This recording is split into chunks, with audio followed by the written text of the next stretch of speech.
D-Lo 404 Boxing. Shout out to the LDBC. Shout out to Marlowe's Corner, Trex, and the whole block fam.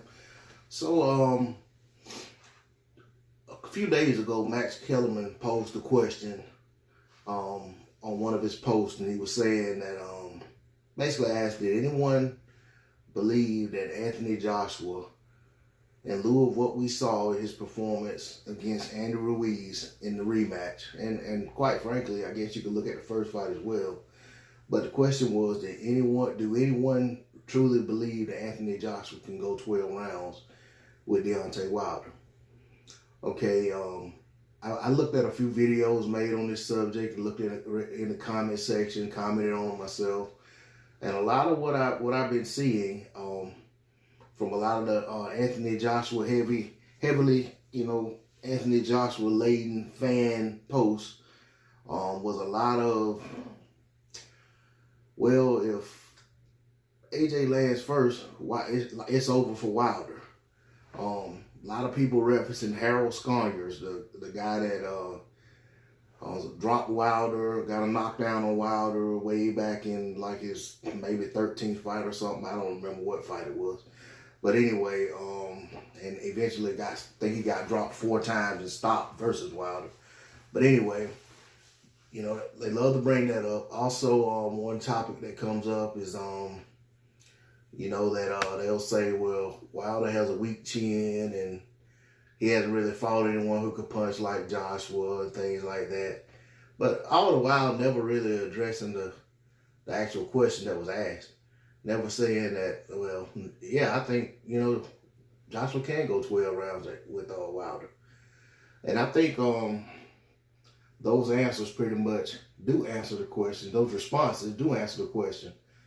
No, they don't believe Anthony Joshua can go 12 rounds with Deontay Wilder. So in turn, I guess their feeling is that he has to try to knock Deontay Wilder out before he gets knocked out, which I guess is a good strategy, because the odds of backpedaling and boxing off the back foot and using movement and jab, trying to get away and holding and all of the stuff that worked against Ruiz in that rematch, it doesn't look like it will work against Deontay Wilder, just looking at the guys' fights and the way fights are played out in the past. I don't think that will work. And I also don't think that the strategy to try to jump on Deontay Wilder and get him out of there will work either.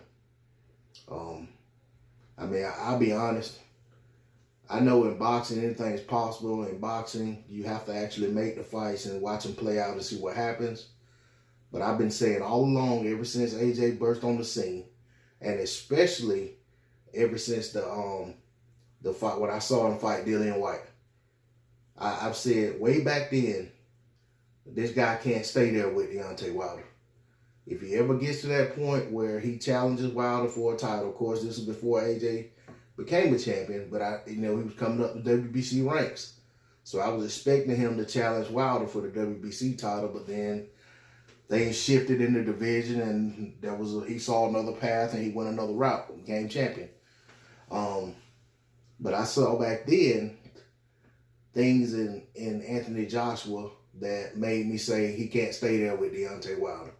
Of course, he's gotten better over the years, but some of those same things are still there. The lack of head movement, him being robotic, him telegraphing punches, things of that nature. Things that he's gotten away with against certain guys, didn't get away with against Andy Ruiz in the first fight. And I don't think that he gets away with those things against Deontay Wilder. Maybe things change down the line as Wilder gets older. Maybe AJ gets a little better.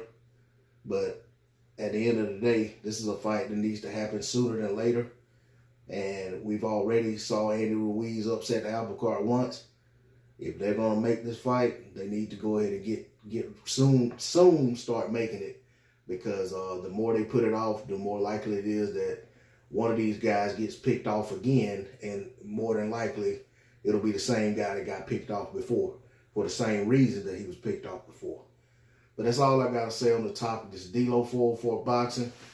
Please like, share, comment, and subscribe. I'm out. Peace.